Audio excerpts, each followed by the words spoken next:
Shalom, senang sekali dapat berjumpa kembali dalam program Bible Study Online CK7, di mana pada hari ini kita akan melanjutkan pembelajaran kita, saudara. Setelah kita menyelesaikan pembahasan tentang kitab Mazmur yang begitu luar biasa, kita akan masuk ke kitab yang baru, yaitu kitab Amsal. Nah, Amsal ini adalah pedoman hidup orang-orang percaya, bahwa di dalam kehidupannya perlu tuntunan Tuhan, perlu hikmat Tuhan. Sepanjang kita pelajari kitab yang luar biasa ini, kita akan mendapatkan nilai-nilai yang luar biasa, tuntunan-tuntunan hikmat yang luar biasa. Nah, tentunya kita harus fokus kepada pembelajaran kitab yang sungguh sangat memberkati kita ini. Oleh sebab itu, mari sebelum kita memulai di Amsal pasal yang pertama ini, kita minta tuntunan Tuhan. Biar Roh Kudus menjamah kita, Roh Allah mengurapi kita, sehingga kita mengerti apa yang Tuhan maksudkan untuk kita lakukan. Ya Bapa, terima kasih. Ya Tuhan, Ora-lara-baya,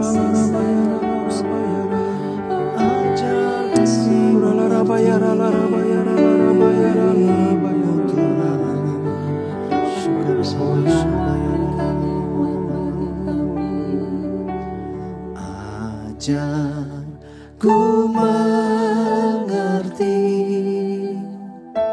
segala rencanamu,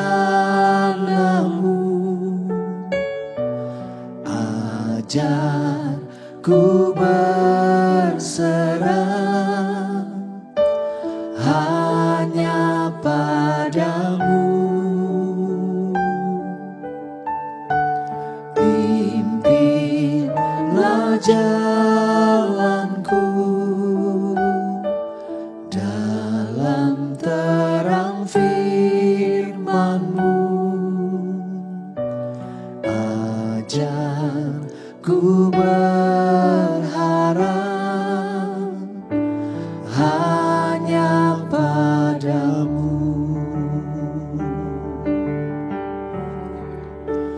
Bapakku, ajaib segala rancangan-Mu, Tuhanku, heran perbuatan-Mu. Engkau sanggup mengadakan segala yang ku perlukan, menurut kehendak-Mu terjadilah.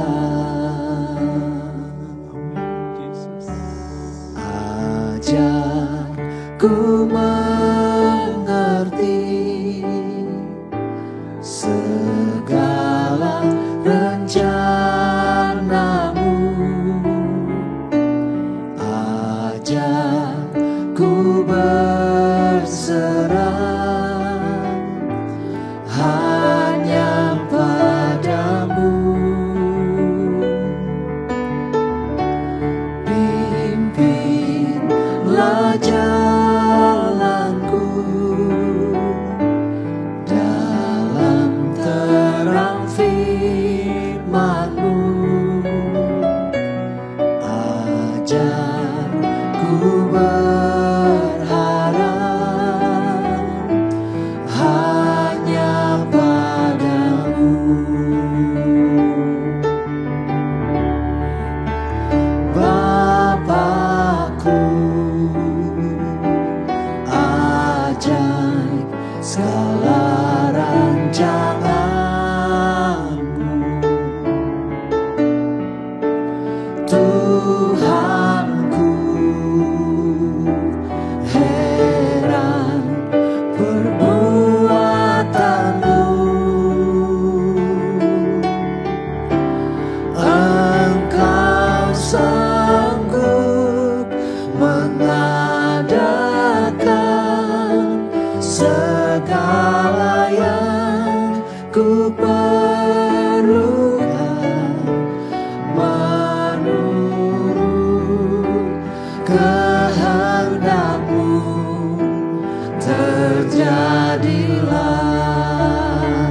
Ku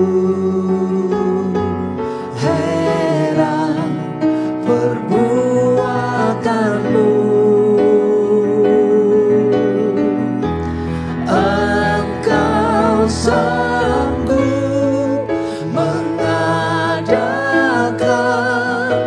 segala yang ku perlukan menurut kehendak-Mu. Terjadilah,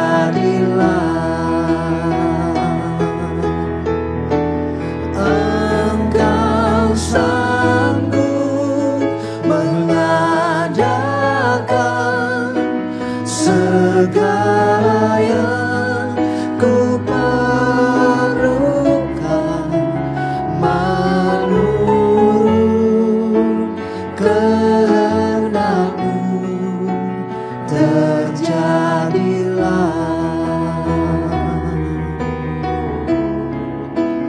menurut kehendak-Mu. Terjadilah,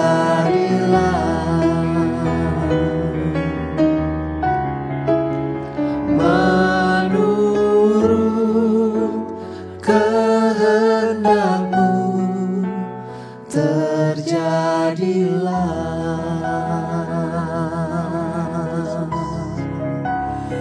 Ajar kami mengerti, ya Tuhan, segala hikmat-Mu, ya Yesus Tuhan.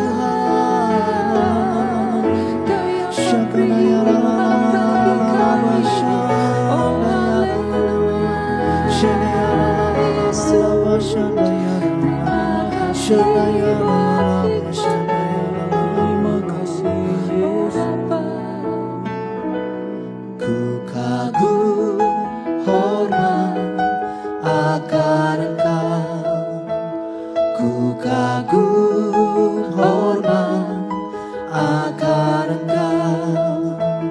Kau Allah yang layak dipuji, ku kagum akan Engkau.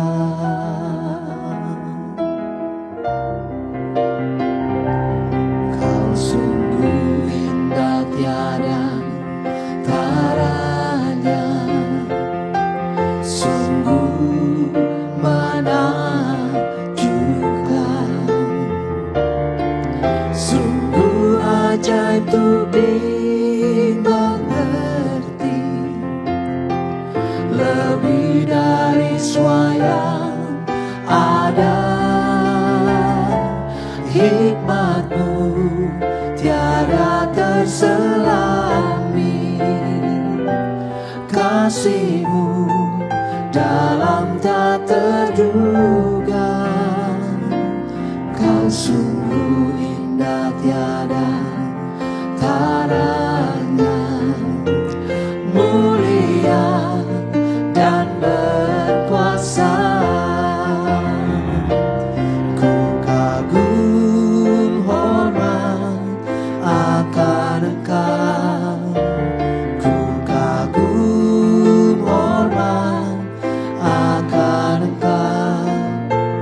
Kau Allah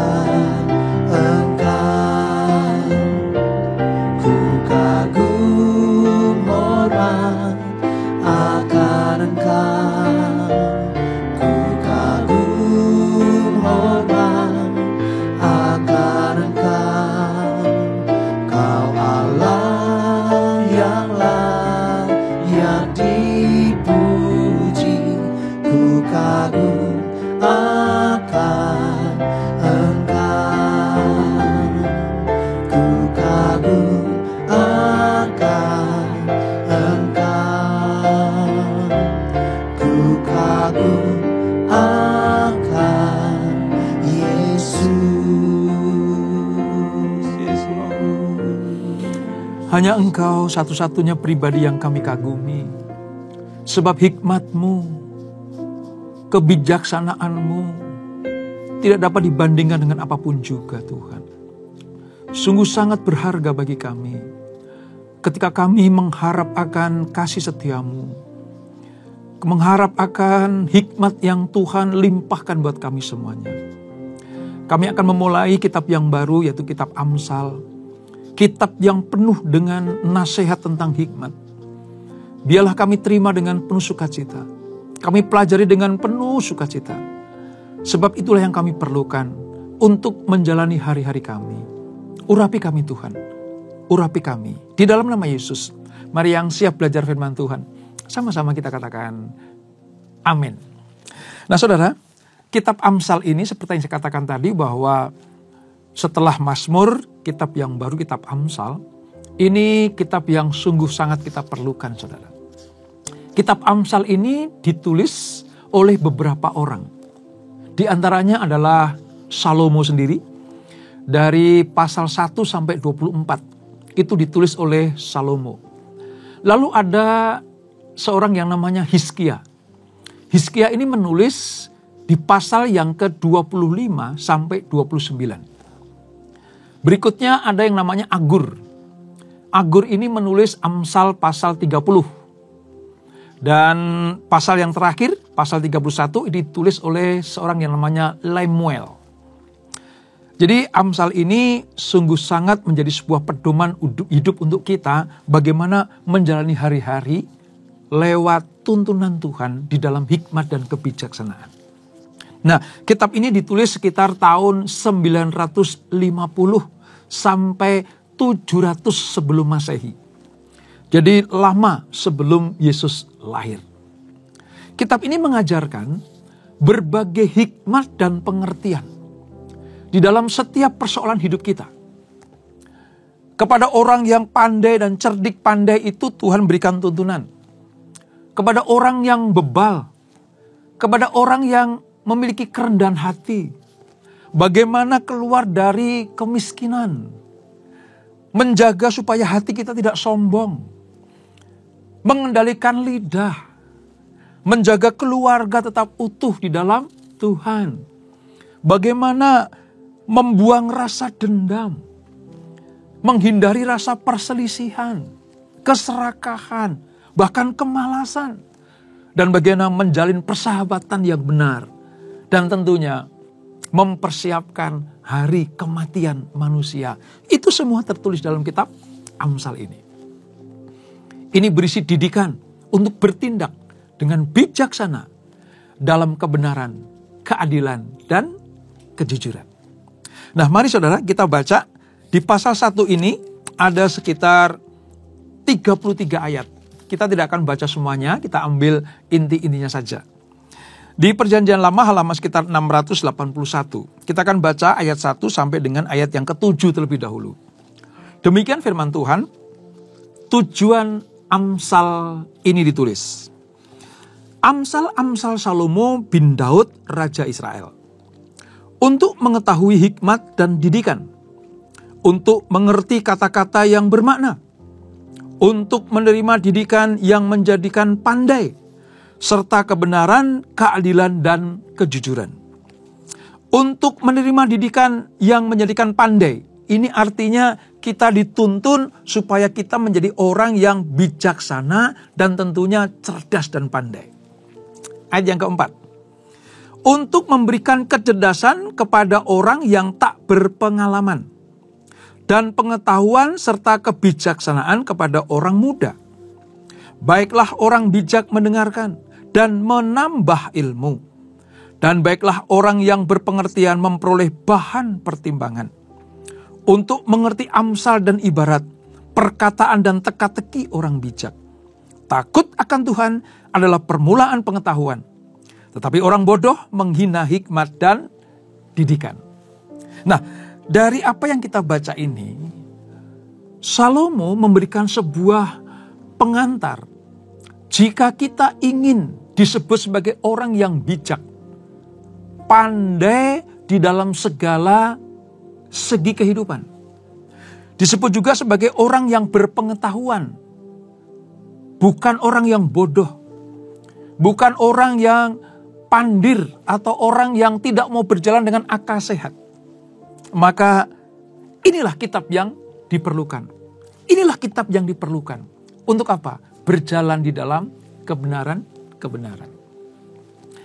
Amsal itu juga di dalamnya ada pepatah, ada perbandingan atau pertanyaan singkat padat yang mengungkapkan suatu prinsip atau sebuah pengamatan tentang perilaku manusia dari sudut pandang Allah. Nah, amsal-amsal ini digubah untuk apa, saudara? Mengajarkan umat Allah, khususnya kaum muda, bagaimana menjalani hidup yang menyenangkan Tuhan. Inti dari kitab Amsal itu sebenarnya itu, saudara. Anak-anak muda diajar oleh orang-orang yang berpengalaman, orang-orang bijak seperti Salomo ini, supaya hidup mereka betul-betul ada di dalam kehidupan yang menyenangkan Tuhan. Juga mereka diharap memiliki hidup yang berhasil, tentunya berbahagia, dan menjauhi kesusahan hidup yang diakibatkan oleh dosa dan kesalahan. Jadi sedemikian perlunya kitab ini disampaikan masuk dalam kanonisasi Perjanjian Lama, supaya orang-orang muda memiliki hidup dalam kebijaksanaan di dalam menatap masa depannya. Ini penting sekali, dan itu luar biasa buat kita semuanya. Nah, seperti saya katakan tadi, pasal 1 ini ditulis oleh Salomo. Ini raja ketiga Israel. Dia menggubah banyak Amsal, saudara. Di pada masa permulaan pemerintahannya, kita pernah pelajari kan, Salomo berdoa memohon hikmat. Salomo minta hikmat dari Allah.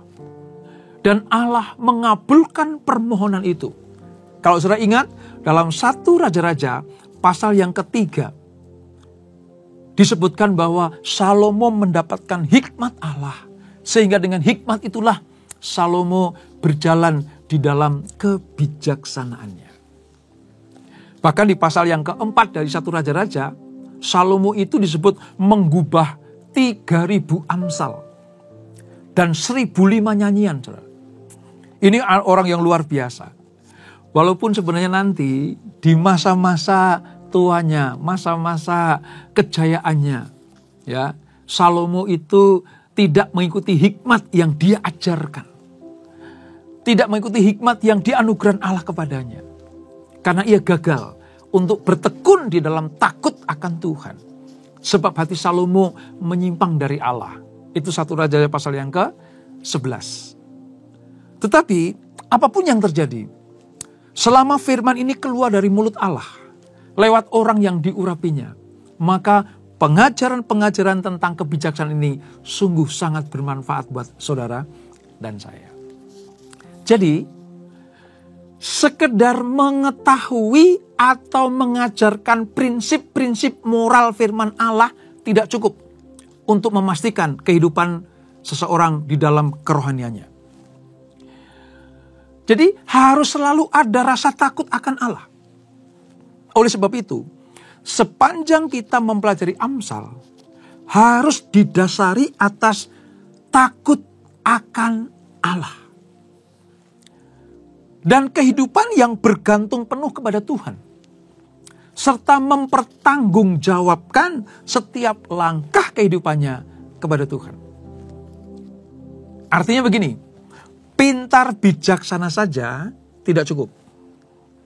Pandai dan berhikmat saja tidak cukup. Kesempurnaan orang yang cerdik, pandai, berhikmat dan bijaksana adalah rasa takut akan Allah. Dan hidupnya selalu bergantung kepada Tuhan. Kalau tidak, nanti akhir hidupnya sama seperti Salomo. Ya, mendapatkan hikmat, pengetahuan, kebijaksanaan, tapi kehidupannya tidak selaras dengan apa yang dia peroleh dari Tuhan. Itu sangat celaka sekali, saudara. Oleh sebab itu, sekali lagi ya, sebelum kita masuk ke pasal-pasal berikutnya, takut akan Allah menjadi dasar atas seluruh kitab Amsal, kitab kebijaksanaan ini. Nah, saudara, Arti kata bijak atau hikmat itu artinya hidup dan berpikir sesuai dengan kebenaran, jalan, dan pola Allah. Orang yang memiliki kebenaran dalam hidupnya, dia bertindak dan berjalan di dalam kebenaran itu, serta memiliki pola pikir seperti apa yang dipikirkan Allah, itu disebut sebagai orang yang bijaksana. Itu hikmat. Hikmat artinya mendekati seluruh kehidupan dari sudut pandang Allah. Manusia yang penuh dengan hikmat itu adalah orang yang hidupnya selaras dengan jalan pikiran Tuhan. Dia percaya bahwa segala sesuatu yang dikatakan Allah itu benar. Dan merupakan satu-satunya standar hidup yang layak. Saya mau katakan begini. Dari ukuran Tuhan, orang yang memiliki pikiran seperti pikiran Allah atau pikiran Kristus, itu orang yang penuh dengan hikmat. Sebab apa? Tadi dikatakan, memperoleh hikmat jauh lebih baik daripada memiliki emas dan perak. Artinya begini, orang pandai, orang pintar, orang cerdik, itu bisa saja mengumpulkan harta benda. Bisa kaya raya. Bisa memiliki kekayaan yang berlimpah-limpah. Tetapi jika dia tidak hidup di dalam kebijaksanaan dan hikmat Allah, maka sia-sialah apa yang mereka peroleh itu. Jadi alangkah baiknya jika seseorang itu pandai, bijaksana, ya, penuh hikmat, takut akan Allah, berjalan di dalam pikiran Tuhan. Wow, dia betul-betul menikmati berkat sempurna dari Tuhan.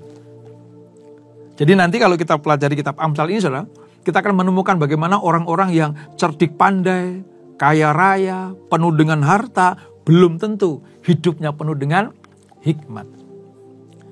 Nah, bersukacitalah, berbahagialah kalau kita dituntun oleh kitab kebijaksanaan ini, saudara. Nah, hikmat ini hanya datang kepada mereka yang mencarinya. Hikmat tidak akan pernah menghampiri orang, tinggal di dalam kehidupan seseorang yang tidak merindukannya. Hikmat akan tinggal di dalam seseorang yang memiliki kehausan, kerinduan, kemauan kuat untuk dituntun oleh Allah. Tentunya dengan apa? Dengan memiliki hubungan yang benar dengan Allah. Mempelajari firman-Nya. Membaca, merenungkan dengan rajin. Setia untuk belajar tentang firman Allah. Seperti yang kita lakukan di dalam Bible Study Online CK7 ini. Ini betul-betul akan membuat kita dipenuhi dengan pikiran Tuhan. Kita akan benar-benar dituntun oleh kehendak Allah. Nah, Yesus Kristus yang oleh perjanjian baru disebut sebagai puncak hikmat Allah, itu mengajarkan bahwa kita memperoleh hikmat dengan tetap tinggal di dalam firman-Nya. Orang yang memiliki hikmat untuk berjalan di dalam kebenaran, dia akan tinggal dalam firman ini. Dengan tinggal di dalam firman, maka hidupnya itu dikuasai oleh firman. Orang itu akan membiarkan firman Allah tetap tinggal di dalam dirinya. Dan dengan menyerahkan hati, pikiran, perasaan kepada Roh Kudus. Supaya apa? Supaya setiap langkah kehidupannya betul-betul selaras dengan hikmat yang dari Tuhan itu. Luar biasa, saudara. Nah, di ayat yang ke-7, ini betul-betul menjadi sebuah kunci, saudara. Ayat 7 bilang gini, saya ulang ya, saya bacakan. Takut akan Tuhan adalah permulaan pengetahuan. Sekali lagi, kalau kita ingin mendapatkan hikmat dari Tuhan, takut akan Tuhan, itu permulaannya. Namun kalau ada orang yang bodoh, itulah orang yang menghina hikmat dan didikan. Kita harus memiliki kekaguman yang penuh hormat pada kuasa, keagungan, dan kekudusan Allah. Sebab dengan rasa kagum kita kepada Allah, ini akan menghasilkan sesuatu yang benar di hadapan kita. ketakutan yang kudus, hormat kepada Allah. Sehingga apa? Dia takut untuk melanggar firman Tuhan. Orang yang memiliki hormat sungguh kepada Tuhan akan merasa ketakutan kalau dia melanggar firman Allah. Melanggar kehendak Tuhan. Nah, memiliki kehormatan yang seperti ini perlu untuk apa? Untuk memperoleh hati yang berhikmat. Jadi, rasa takut akan Allah itu adalah ada rasa takut untuk berbuat dosa. Takut untuk menyakiti hati Tuhan. Takut untuk membuat Tuhan itu kecewa. Itu rasa takut akan Allah. Dan orang yang memiliki hal itu, saudara, hidupnya penuh dengan hikmat Allah. Itu pasti itu. Oleh sebab itu, dengan mempelajari Amsal ini, kita tahu Allah sedang menuntun kita kepada jalan-jalan yang benar itu. Mari kita lihat, saudara, di ayat yang ke-10. Ini penting. Tadi saya katakan kan, pada usia muda, anak-anak teruna atau pemuda, ya, itu perlu mendapatkan hikmat. Ayat 10 bilang begini, saudara. Hai anakku, jikalau orang berdosa hendak membujuk engkau, janganlah engkau menurut. Ya. Amsal ini ditujukan kepada anak-anak muda supaya apa?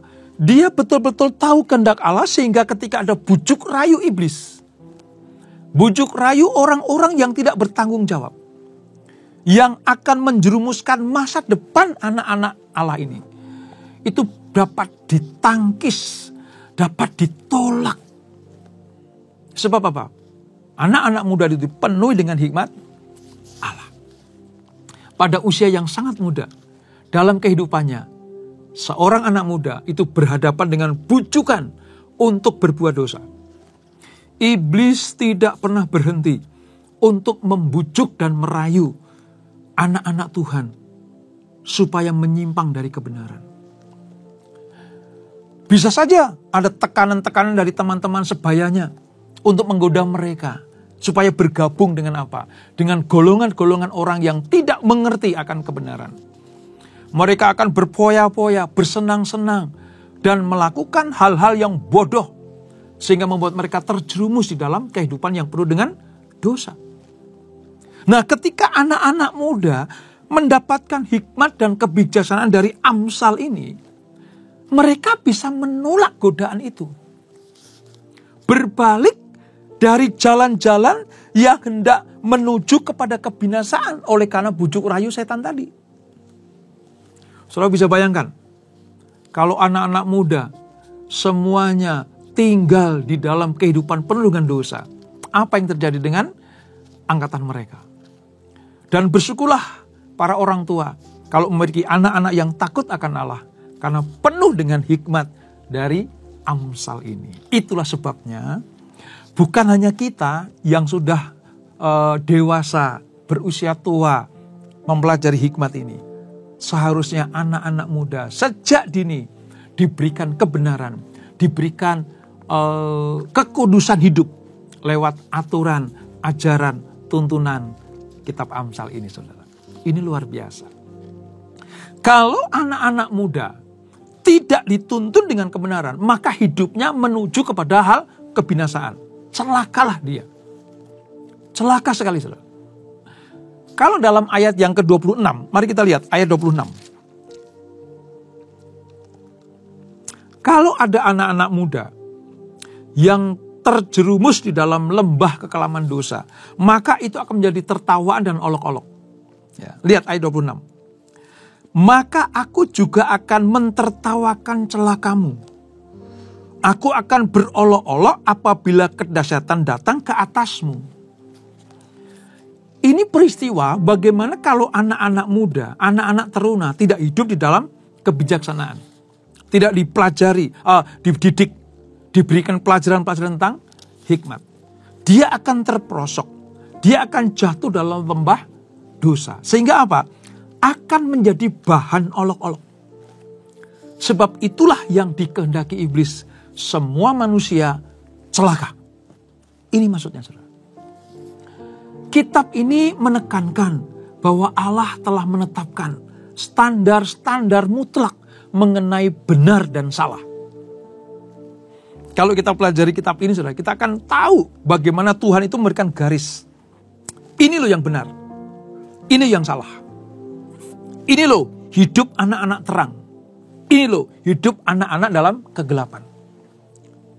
Ini yang disebut sebagai manusia penuh dengan hikmat dan kebijaksanaan. Sementara ini orang yang bodoh. Allah memberikan standar-standar yang jelas mengenai kehidupan yang seturut dengan kebenaran, kekudusan, dan kesucian, dibanding balik dengan kebodohan, keberdosaan, yang akan menuju kepada celaka dan maut itu. Dengan demikian, kita akan mengerti, ini yang harus kita lakukan, dan ini yang tidak boleh kita lakukan. Saudara bisa bayangkan, Allah kita memberikan sebuah pedoman hidup seperti ini kepada umatnya. Tuhan kita, yang kita kenal sebagai Tuhan Yesus Kristus, itu memberikan sebuah tuntunan. Tuntunan. Sebab kita akan dibawa Tuhan kepada kehidupan yang kekal. Bukan kepada kebinasaan. Ingat Yohanes 10 ayat 10. Pencuri datang hanya untuk mencuri, membunuh, dan membinasakan. Tapi Tuhan datang untuk membawakan kita hidup di dalam kelimpahan. Hidup di dalam berkat Allah. Tentunya apa? Tentunya mereka yang mengambil keputusan berjalan di dalam kebenaran. Sebab begini, saudara. Semua keputusan kita itu ada pertanggungan jawabnya. Kita akan menuai apa yang kita tabur. Kitab Amsal menuntun kita kepada kebenaran, dan kalau kita melakukannya, maka yang kita tabur adalah berkat, keselamatan, hikmat, hidup di dalam tuntunan Tuhan. Tapi sebaliknya, kalau kita mengikuti apa kata orang yang bodoh, orang-orang yang serakah, orang-orang yang tidak berhikmat, maka hidup kita akan menuju kepada jurang kebinasaan. Ya, kita menuai kematian, celaka, kebinasaan. Itulah sebabnya mengapa kita bersyukur sekali lewat pelajaran firman Allah ini kita dituntun untuk jalan di dalam kebenaran. Ini, saudara, ya, ini yang harus kita miliki. Makanya beberapa waktu ke depan ini sampai dengan pasal yang ke-31, ya, itu kita diberikan hampir setiap hari loh, saudara. Kan kalender itu setiap bulan terbanyak harinya kan tanggal 1 sampai 31. Ya kan? Ada yang sampai 28 ada, 29 ada, 30 ada. Tetapi kan mentoknya itu 31. Bahkan Tuhan memberikan tuntunannya hari lepas hari, sepanjang bulan, penuh diberikan hikmat kebijaksanaan. Ada 31 pasal cukup bagi kita setiap bulan kita mendapatkan berkat-berkat Allah. Karena setiap hari Tuhan menuntun anak-anaknya. Oleh sebab itu mintalah hati yang paham untuk mempelajari kitab Amsal ini. Salomo ketika diangkat menjadi raja, saudara, ia berdoa begini. Berikanlah kepada hambamu ini hati yang paham. Nanti sudah buka ya, di dalam 1 Raja-Raja pasal yang ketiga ayat 9. Mengapa Salomo minta kepada Tuhan hati yang paham? Sebab kata paham di sini, saudara, itu berarti kata mendengar. Akar katanya mendengar. Tapi bukan hanya asal mendengar, melainkan mendengarkan dengan penuh perhatian. Penuh perhatian. Di dalam kitab Ulangan adalah Shema Israel. Shema itu artinya dengarkanlah hai Israel. Umat Allah dituntun supaya apa? Mendengarkan dengan apa? Dengan penuh perhatian. Jadi selama mempelajari kitab Amsal, jangan hanya diseret membaca, menghafalkan saja. Tapi dengarkan dengan penuh perhatian. Itu disebut sebagai hati yang paham. Dengan demikian, Kita akan dituntun Tuhan menuju kepada kehidupan yang kekal. Selama di dunia, Tuhan memberikan kita hikmat dan kebijaksanaan untuk menjalani hari-hari kita. Untuk menjalani tiap langkah kita. Supaya aman di dalam perlindungan Tuhan. Bersiaplah untuk mendapatkan hikmat Tuhan yang luar biasa lewat kitab Amsal ini. Dan itulah Amsal pasal yang pertama. Kita berdoa. Bapa di surga, terima kasih. Di awal kitab Amsal ini kami diberitahu hanya dengan rasa takut akan Allah dan mendengar dengan memperhatikan setiap perkataan Tuhan, setiap firman Allah, setiap kebijaksanaan yang diberikan Tuhan kepada kami, maka kami akan disebut sebagai orang-orang yang mengerti akan kehendak Allah, berjalan di dalam firman Allah, dan dituntun oleh hikmat dan kebijaksanaan dari Tuhan. Oleh sebab itu Bapa, ajar kami senantiasa merindukan hikmat daripadamu. Haus akan kebijaksanaan dari Tuhan. Supaya sehebat apapun kuasa kegelapan mengganggu kami, membujuk kami, merayu kami, kami punya senjata untuk melawannya, yaitu hikmat dari Tuhan ini. Terima kasih Bapak untuk para penulis Amsal yang memberkati kami semuanya. Berkati anak-anakmu, berkati kami semuanya. Lewat Bible Study Online CK7, kami akan semakin dipenuhi dengan hikmat Allah dan kebijaksanaan ilahi. Sebelum kami berpisah, kami siapkan hati terima berkat yang daripadamu. Kekasih-kekasih Kristus, arahkan hatimu kepada Tuhan. Terimalah berkat kasih anugerah dari Allah Bapa yang berlimpah-limpah di dalam Anaknya yang tunggal Tuhan Yesus Kristus, dan persekutuan yang manis dalam Roh Kudus menyertai kita semuanya. Mulai saat ini sampai Maranatha, Yesus datang yang kedua kali menjemput kita semuanya, bertemu di awan-awan yang permai, menikmati kemuliaan kekal sampai selama-lamanya. Yang diberkati, sama-sama kita katakan, amin. Tuhan Yesus memberkati.